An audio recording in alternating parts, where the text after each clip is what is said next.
Yeah, we had a poll, We did have a poll last week. and Uh, we understand there are ongoing appeals with that case as well, right? right. So the poll last week was in regards to Mahmoud Khalil's arrest.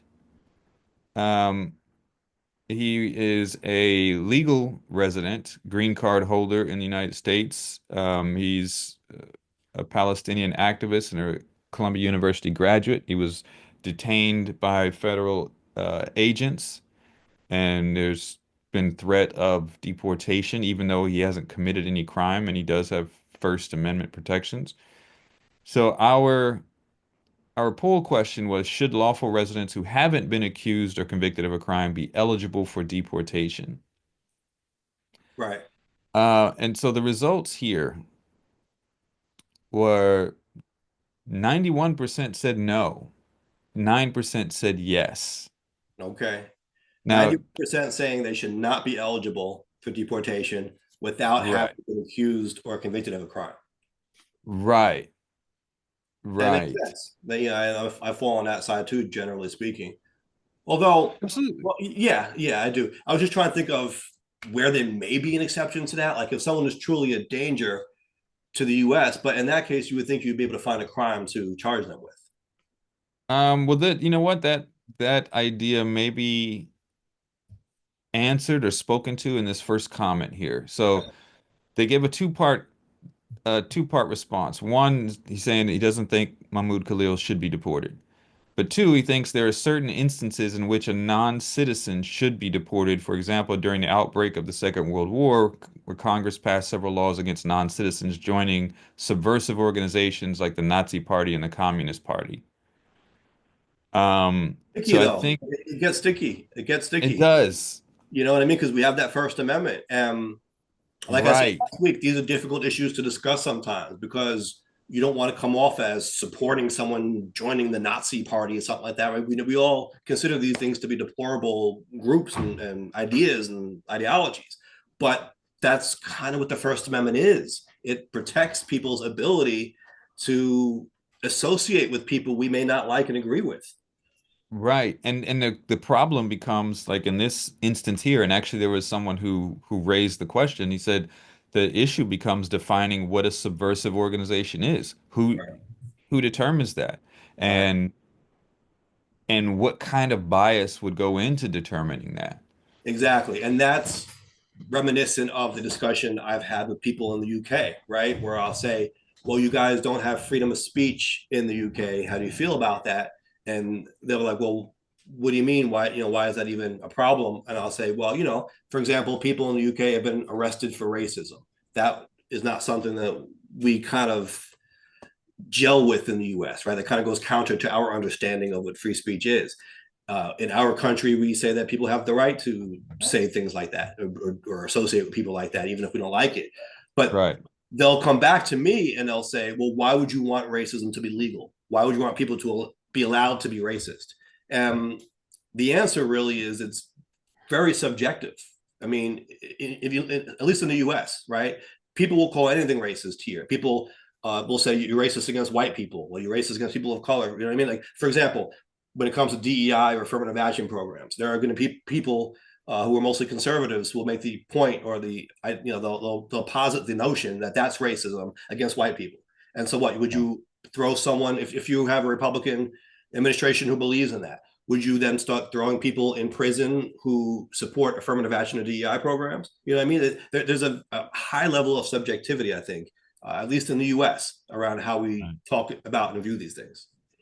And that's kind of what's happening with some of these, not at least not arrests so far, but with these orders and universities and different places dropping some of their DEI types of activities because they're under threat of losing funding Mm-hmm. or whatnot for having these programs because things like what you posited, oh, well, this is racism against this Right. white people or whatever, this and that. Right. And side note, affirmative action, the majority of recipients of affirmative action were white women. So Right. that kind of ends that argument right there. Um, Well, yeah, but even if it's a majority, they're saying to the extent that it discriminates against white people, whatever. You know what I mean? Like even if it's not the majority of it, it's just the fact that it's happening, they'll say is a form of racism. Right, all right, all right. So they try to twist Yeah. it around. Um, so there's some, the people going back and forth in the comments. One guy says, in for deportation, it's not enough to be accused of a crime. A conviction should be required The to conviction. be for deportation. If you're here legally, I think if you're a legal resident, this is Mm-hmm. seems what you're saying, then you are afforded that same sort of right to, and I'm not saying a right to commit crime, but the right to that legal system, Due process. to due process. And so Right. that doesn't automatically discount you from the system, or the citizen, not citizenry, the residency, Yeah. because you committed a crime. You've got due process now. Yeah. So, yeah. I think I would draw the line there too, right? Yeah. Yes, my only hesitation was would there be a case where someone could actually pose a danger to the US, but we weren't able to formally convict them of a crime? But you know what? You should be able to in that case, right? Conspiring to harm the US in some way, right? So it shouldn't be a matter of just joining a group that we think poses a danger. It should be a matter of joining the group in some kind of criminal activity that I think would rise Right. to the level of deportation. Right.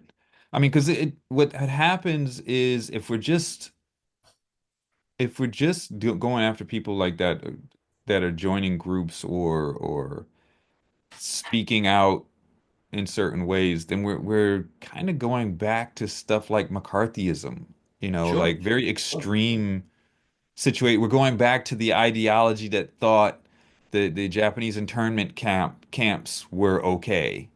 Because we're at war with Japan, let's take our Japanese citizenry or residents and put them in internment camps. That's okay. Like, Right. And that's what happened during World War II. Obviously, that you also had German and Italian immigrants mm, being accosted, right? Being deported in right, some cases without having been convicted of crimes either. right. I think generally speaking, we consider that to be wrong now. We look back at that and say that shouldn't have happened, especially with I the think we Japanese. That did was the most concern. well publicized. But even with the Germans and the Italians, I think and some will make the argument like this commenter did. Well, if we're at war and they are somehow joining a group that we're at war with in some way, then maybe they shouldn't be here. I mean, I can understand why people would think that, but I'm Right, still weighing that against our constitutional rights that we have. We do have, like you said, right, process. We have a First Amendment here. And so I do think we have to be careful when it comes to trampling these rights. Now, they're not unlimited. And so I think there is a legitimate discussion to be had about this, right? I'm not saying there's only one possible approach. Constitutional rights are not unlimited, especially in times of war. Now, that's World War II. Under that example, right? We can make the argument now about whether we're at war because the administration is trying to use that kind of language now. That's kind of silly. But when you are at war, constitutional rights are narrower. I mean, that's Supreme Court jurisprudence, right? That's established in our constitutional framework. That, for example, there was a case about uh, a newspaper, I believe it was, publishing the times when our military ships were going to be launching, right? right, And they were claiming freedom of speech, right? The government was trying right, to shut that down and say you're giving away our military secrets here. It's supposed to be confidential. You're putting it out to the world. It's putting our military and our country in danger. The newspaper, right, we have a First Amendment right to publish that information. It's newsworthy. People deserve to know it. But the court came back and actually ruled against the newspaper in that case, saying that First Amendment freedoms are more restricted in a time of war. And this is a secret that really shouldn't be getting out there for the safety of our country. So that certainly is true, right? But right. does that justify what's going on now? I saw something from the administration trying to say that we're at war because we're being invaded via our southern border by people coming in. That's not war. You can't stretch the definition of war to mean whatever you want it to mean. Right. Absolutely. Absolutely. This other comment says they think this whole thing, this whole Khalil thing is not not going too well. It's not going too well. Hmm. A number of Jewish groups have come out against it. A number of conservatives and neocons have come out against it. Um, Someone from the National Review has also opposed it. So even some of the MAGAs and some of the conservatives are saying this is a bit too far. This guy says whatever his private views are, publicly he's playing by the rules. During the protests, he obeyed the laws and the university rules. He avoided inflammatory rhetoric. He's hardly a poster child for those who deserve deportation. Um, I do believe the strategy here is that if they can pull this off with that whole he's subversive because we say he is, that worked so well for George W. Bush and company after 9/11, then they can start running the boards.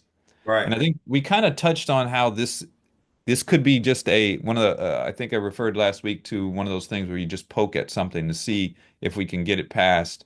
So if this is able to stick, Hmm. that opens the doors for a lot of problems. Right. Right.